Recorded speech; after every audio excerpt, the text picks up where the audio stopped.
Ladies and gentlemen, welcome to my channel.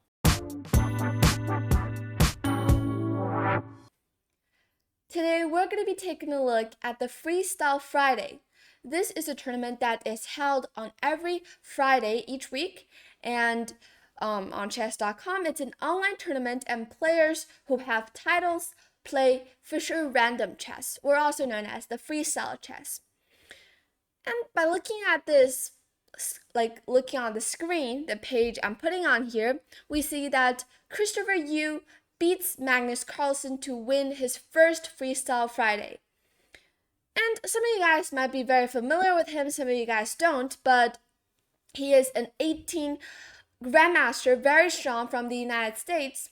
And a little bit of backstory about him. Of course, before he had a lot of great results in huge tournaments, but recently one of the biggest news about him in the chess world happened in last year, in 2024, where in the tournament, he lost a very terrible game, very unfortunate, and at that time he actually was in such rage and he hit one of the interviewers, taking photos or doing interviews about that game. So this is something that has happened not long ago about him, and lots of people were of course unsatisfied about it, because even though you lost a very terrible game, but hitting someone is definitely not good. But since then he apologized to the public and basically didn't do anything, like hitting people or something, and he just gone more quiet and is studying chess more. And finally we can see that in this Freestyle Friday he played extremely well and beat a ton of grandmasters, and including world number 1 Magnus Carlsen.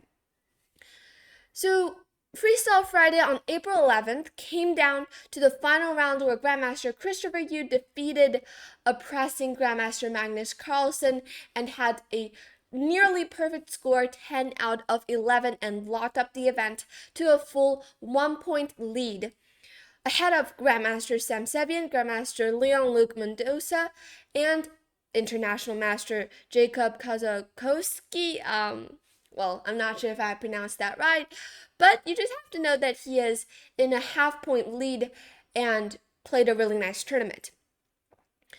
So today in this video, I'm going to take you guys through the very last round of this tournament, where he is playing against Magnus Carlsen with the white pieces.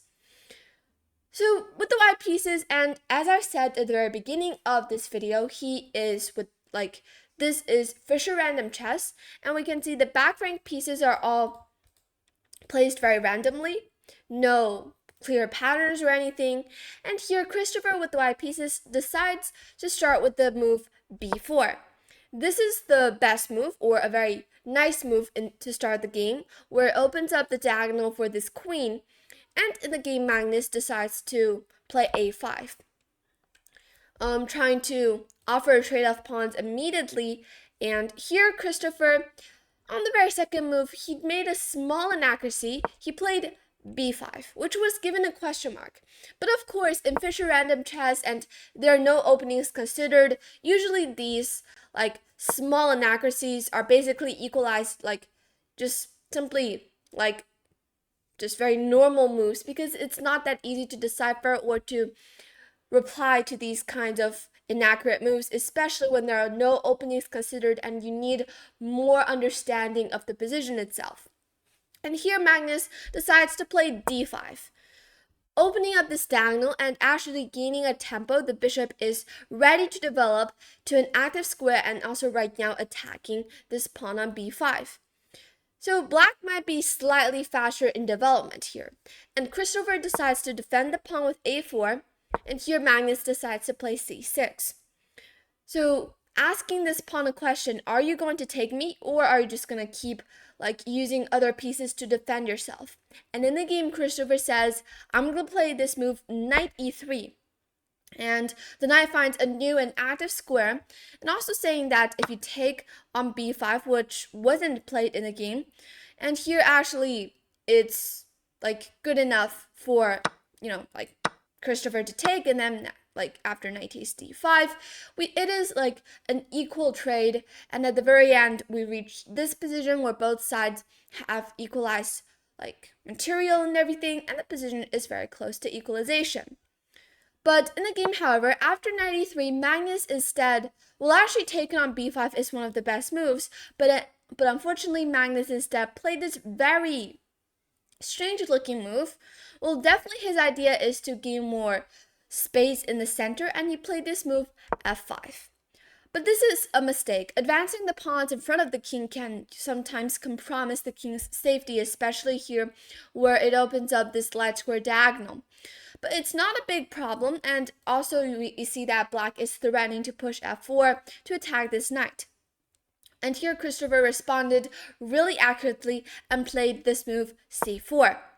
So as we can see, putting a lot of pressure on the d5 pawn. And here in the game, Magnus kept on pushing his pawn. The knight is now kicked by the pawn and must go somewhere. And here Christopher decides to play knight f5. Knight f5 was played in the game.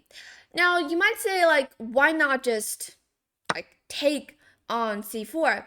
Well, mate in one. And sometimes you just have to be really careful about these, especially long diagonals, especially the queen and the bishop here. And you just know that this is Fischer random chess, and the queen right here is on the a1 square, looking directly at the g7 pawn. So black really needs to be careful. And here Magnus played the move e5. But actually, as the green arrow has showed, rook f6 is slightly better. This blocks the attack on the pawn that could have been captured, and also you have rook g6 ideas in the future, and you gain control of the 6th rank. But instead in the game, Magnus decides to play e5, which is not a bad move, but just given this it just overlooks a better way to block an attack on a on the g7 pawn, but it's not a big deal. And here Christopher decides to take on d5, Magnus takes back, and here Christopher plays queen a3. Actually, it is much better for him to quickly develop his pieces, because for example, he can go f3 here, and then bishop f2 to develop this bishop on the dark square diagonal. It is one of the possible options. But here in the game, he played queen a3. Maybe his idea was to gain control of this dark square diagonal and also preparing for some knight e7 ideas. But simply this just misses an opportunity to prepare for the bishop development with f3, and also permits the opponent to pin the knight. And that is exactly what, well, not yet, but Magnus first of all played b6. But actually a better option would be to pin this knight with bishop g6 to pin the knight and the bishop, and here putting a lot of pressure on this f5 knight. And actually the best reply is to play g4 here for white, and if black takes en passant, and here the best move is to but actually here after bishop g6, wait a second, queen a3, and here we have bishop g6, and here the best move is to go g4. And this protects the under-defended knight that right now is being attacked. And actually, if you take en passant, this misses the opportunity to keep the pawn chain. And right now, simply, you can just take back with the f pawn and use this rook to defend the f5 knight. So this is a much better option for black, but instead in the game, Magnus decides to keep on developing his other pieces on the queen side, and he played b6. Christopher here decides to play queen h3, following his idea of playing queen a3, but this is not the best way. Still, he must play f3 and bishop f2 to develop his pieces, get his king to safety. But here, instead, he just kept on moving the same piece again, and he played queen h3, wasting some tempo, and here Magnus plays the move queen b7. So the queen is now developed and also very necessarily defending the g7 pawn. And here, queen b7. In the game, Christopher decides to play bishop a2 to put some pressure on this d5 pawn here, and Magnus played bishop d7 to pin this knight and the queen. Christopher defends with e4, and of course, black cannot take because black cannot take because it is under the pin. And here in the game, Magnus decides to take en passant with f takes e3. But this is a mistake. He should have just kept the pawn structure like this, and a better option would be for him to go bishop e6 to use this bishop to defend this whole diagonal. And this is the only move here in this position to stay better for black. This protects the under-defended pawn on d5 and also keeps the king much safer. But instead, in the game here, black decides to take on e3, and Christopher happily takes back with the f-pawn and now opening up this file of the rook and using it to defend this f5 knight. And in the game, Magnus decides to play g6, and it seems like at first sight this knight is simply lost because the bishop is pinning this knight and the pawn is attacking it and this knight cannot move. But unfortunately, well, in the game, Christopher played knight h6, but this is not the best reply. He can just keep on pushing his pawn and play e4. Because black cannot take on f5 here, then there's bishop takes d5 to fork the king and the queen. And e4 is the best move, and the best option for black will be to play bishop e6, king g7, and then knight f5, king goes back, bishop h4, queen d7, and after a couple of exchanges to play this move, queen h4, and then the knight goes back, knight d7. And even though, like right now we count the pieces, material is even, and white has a very huge attack upcoming towards black's king. So this is the follow-up idea of like e4, but instead in the game, Christopher decides to go for this more obvious way, and he played knight h6, but simply missing the opportunity to play e4. And in the game, Magnus, of course, can only play this king g7 move, and here Christopher decides to play queen h4. In the game, Magnus takes on f1, king takes f1, rook f8 check, king goes up to e2, d4, and here e4 to close up the center, and Magnus decides to offer a trade of bishops by playing bishop e6. But actually, it is better for him to keep the bishop pair and to develop with knight e6, knight f4 ideas, and that will be much better for black. But instead, in the game, bishop e6 was played, and Christopher decides to play rook f1, ignoring this trade, and in the game, Magnus takes the rook, king takes f1, and played queen e7. But actually, it is much better for black to take on a2, and after knight takes a2, even though material is even here, but we can see that this knight is misplaced on a2, and if you don't want to take on a2, you can also take on d8, but now that black has the bishop pair, and also, like black's pieces are more coordinated, as we can see this knight is not doing well, this knight is kind of stuck on h6, the position is still much better for black. But instead, in the game, Magnus decides to trade off everything and played queen e7. Here, Christopher decides to play knight g4, but actually it is fine for him to take on e7, just to trade the queens off and go for a very easy draw. But instead in the game, he played knight g4, and Magnus here played the move h5. Christopher takes, and after knight takes, he played bishop h4. Of course, for some of you guys, or for most of you guys, you just think that my knight is being attacked and I need to go back. But this is not, this is okay, but not as good as bishop h4 because it is too passive. Maybe in the future you can reroute your knight to d3, but it will waste a couple of moves, and why not just go for the attack immediately with bishop h4, and after king s7, then go back. And the bishop, at least right now, is outside of this knight and much more active. In the game, bishop takes a2 was played, knight takes a2, and actually everything was just very normal. As we can see, both sides are just playing extremely well with very nice endgame techniques. And this game just seems like it is going on towards a draw, because both sides can't really make any huge progress. Even though this is same colored bishop endgame, and but still there are no huge weaknesses. Although the only chance for white is that black has all of these pawns are dark squares, especially the e5 pawn, and maybe at some point the knight can jump to c4 and use the bishop to work together to attack the e5 pawn. But right now this is not going to happen, and we have a pair of minor pieces off the board, but this is still completely drawish.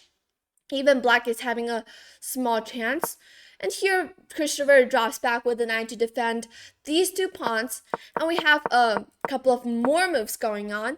And it seems like this is just going towards like an endless draw, like an endless, like just both sides are just playing for endless waiting moves. But here Magnus made a mistake, and he played this move knight f8. The game was close to equalization, but now white actually has a small advantage. What black actually can do is just to keep moving back and forth with knight b7, knight c5, and I think even here, like, knight e6 also works.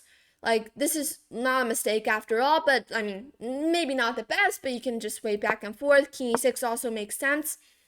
So here, knight f8 is just not good. And the reason for that is that bishop g5 comes. This is not the best reply here for white. White can go knight c4 to actually win a pawn. And let's say if king goes there, and if you take on e5, knight takes a4, and even though like both sides still have equalized pawns, but like white now has this pass pawn and maybe like knight c6 ideas to attack the d4 pawn. Like all of these ideas are coming. But instead, in the game, Christopher decides to play bishop g5 first, and then, well, for Magnus, his best move is to play king e6 to wait back and forth and also get away from this check. But instead, in the game, Magnus plays knight e6 and simply, well, Christopher plays bishop d2 back, simply asking for a draw, because if he had drawn this game, then he'll still be the, like, still win first place. But of course, Magnus rejected, and then in the game he played knight d7, because Magnus is definitely fighting for first place as well. At this point, he is the only one who is just half a point behind Christopher, so definitely he wants a win. Knight c4 was played, but simply this is not a winning position for black.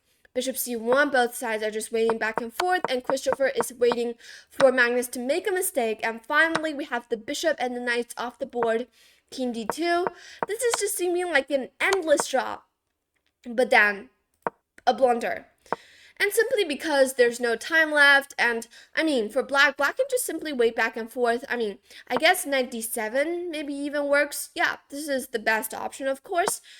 But in the game here, Magnus just maybe due to some time trouble, or like the position is just too similar and he just didn't realize that there's knight c4. And after the king goes back, Christopher can now take on e5, and knight c6 wins another pawn on d4, takes king c5, but now e5 simply, and you cannot take, because simply the pawn will just push forward to promotion.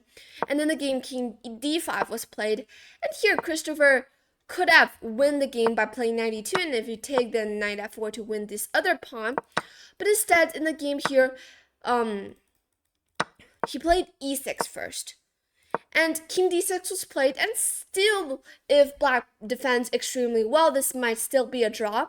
And Christopher also did not play extremely well. He played knight f5, but it doesn't matter. A draw is still okay for him. It's also possible for him to push e7 immediately. And knight g7, king goes down, knight takes h5, goes here, knight f4. And here, the final blow, knight d7, a mistake by Magnus, and here Christopher decides to play h5. And suddenly, just after a few calculations, you realize that black is just not in time to stop both pawns. Like, this pawn also starts to push, king goes there, but simply you just push this other pawn, knight f6, you push it, king f5, but simply you just push the pawn. And here Magnus actually ran out of time before he can even make a move, but simply because, like, on the very next move, either of these pawns will be pushing and the knight has to take, and then the other pawn will just keep pushing. Because this knight is really strong on f4, controlling the e6 and g6 square, making it possible for this king to retreat back to stop the pawns. And with that, Christopher won this very last round against Magnus Carlsen, and he has his very first win in Freestyle Friday. And this is just a very impressive game by him. Of course, there are some mistakes and inaccuracies, but at the very end, he did win with all of his great technique and everything. But, like, we just hope that he can, like, he only, beat up people on the chessboard, but not, outside of the chessboard. But, I mean, on the chessboard, you just do all your best to beat up your opponent. Of course, on the chessboard only.